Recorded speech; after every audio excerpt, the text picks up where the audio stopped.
Good morning, everybody, and welcome to Jason Mackey's First 10, a quick hit podcast to get you ready for the day. Today is Wednesday, June 19th in Pittsburgh, Pennsylvania.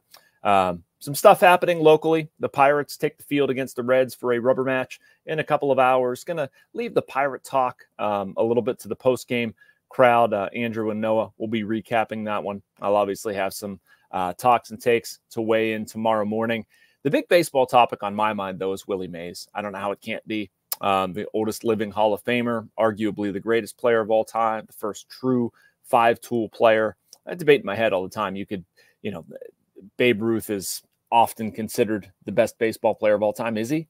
I don't know. I mean, you can certainly put WIllie Mays up there. I've obviously never seen WIllie Mays play other than watching it on television, but would have loved to have seen him. To me, just such a graceful, amazing athlete, someone who could do everything.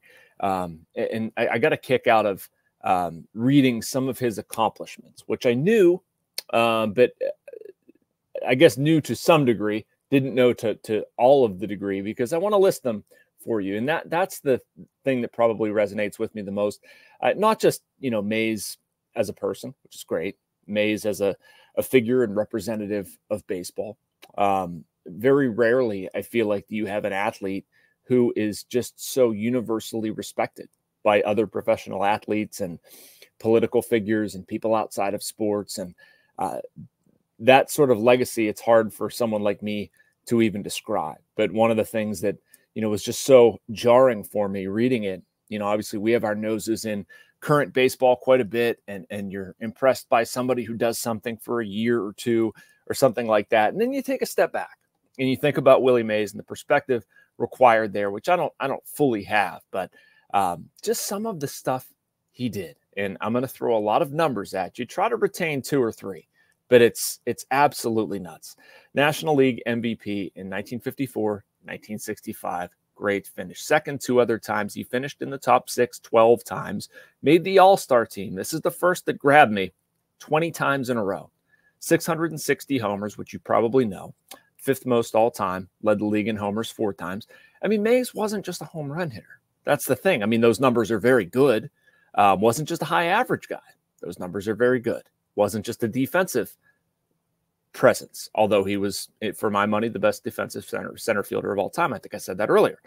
It was the total package and the speed. He wasn't just a burner, but he had those. It's just all of it. 6 40-homer seasons. Led the league in slugging 5 times. Keep in mind, this was not a offensive environment, right? Like it was a pitcher's era, very much so. 338 stolen bases, led the league in stolen bases 4 seasons in a row, averaging 33 homers per season during that time. And just to give you an idea of the era, when he stole 40 bases in 1956, the most by any player since 1929.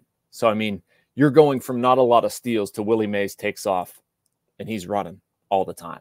Still, the defense is what does it for me.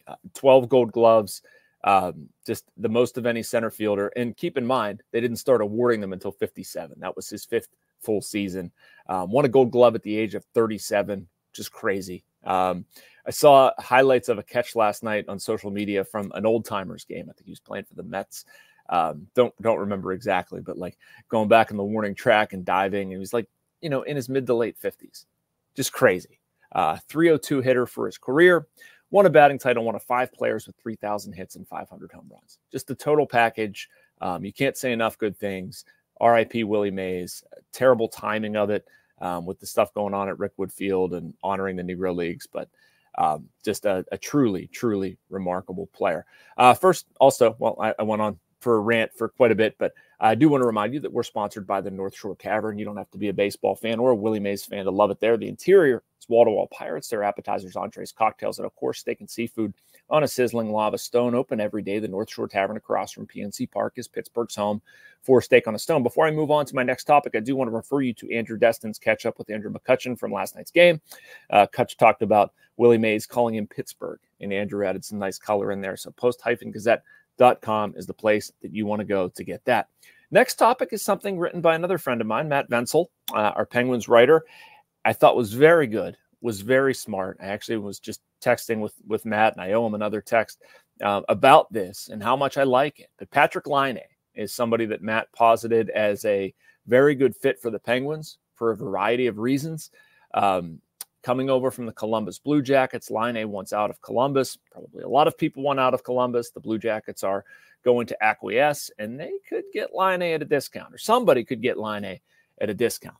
One of the things that Matt posited in there was Riley Smith, and somebody who I think is on the move. We've talked about it in this place, expiring contracts, probably a winger that did not work out up to his expectations or those of Kyle Dubas.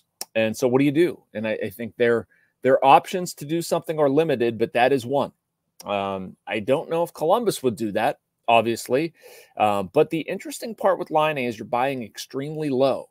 The cap hit is high, but if you look at his recent production, I think a lot of people will be scared off by it because it's been bad.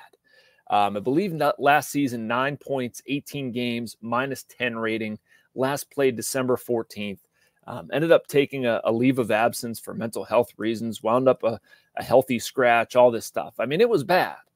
That being said, it's not a great situation. Columbus is not terribly strong down the middle. That's a strength the Penguins could offer, some sort of acquiring player that comes here. I see, maybe this is dumb on my part, but a lot of Phil Kessel here.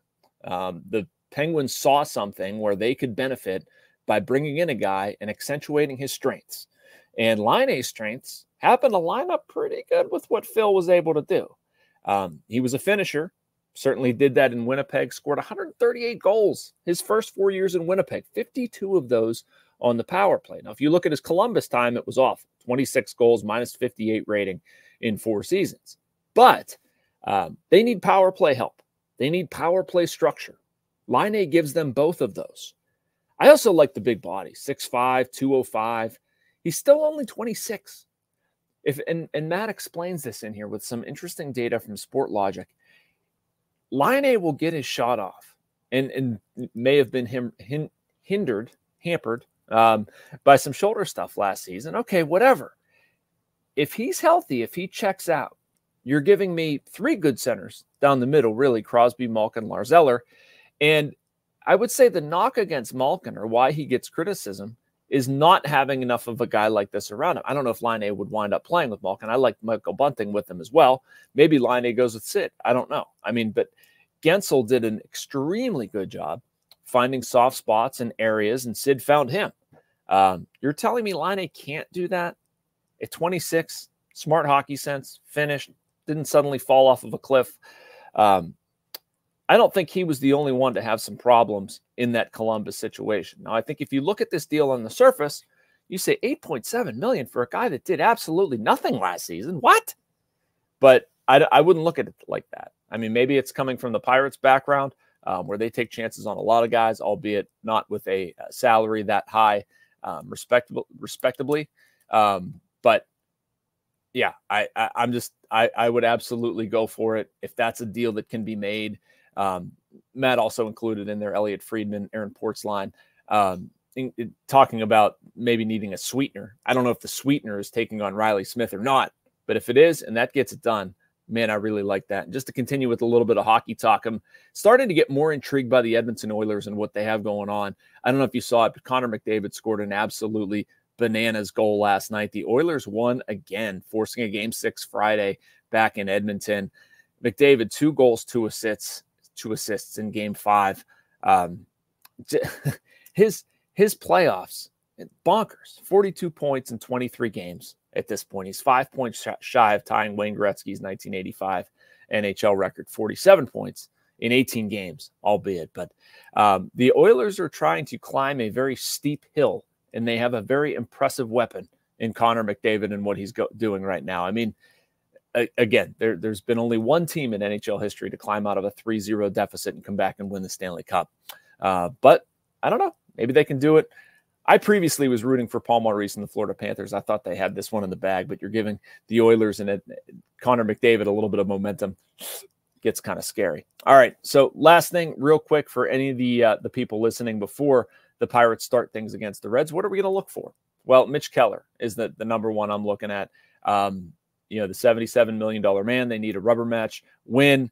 You really need to want to take the series from the Reds. The Pirates have actually fared pretty well recently at home, taking the series from the Dodgers, taking the series from the Twins. There's one other one in there against really good teams, but I think this would help them a lot going into an off day, getting this done. And obviously need more offense than they were able to generate last night. Brian Hayes homered, but that's about it. Maybe that's a good sign. I thought it was interesting, Hayes talking after the game about, you know, not feeling right at the plate, whether that's health related, performance related, probably a little bit of both. But the Pirates bats, they need to get something going. Connor Joe was really hot early on. He has slowed down considerably. Brian Reynolds has been excellent, of course. Rowdy Tellez has been very good, of course. But they need collectively to score some more runs this time. And also just want to highlight something that I think is very important, not necessarily today, but I think soon, perhaps this weekend. They're going to be getting some reinforcements back. Martin Perez, Ryan Baraki, Marco Gonzalez, all those guys are some form of returning. Mike Burrows is even coming along. Wouldn't be surprised to see Perez start this weekend. That'll be important for this team. All right, that does it for me today. Make sure to like and subscribe. You can get all this content from me and our other Post-Gazette writers. Talk to you same time, same place tomorrow. Thanks for watching, everybody.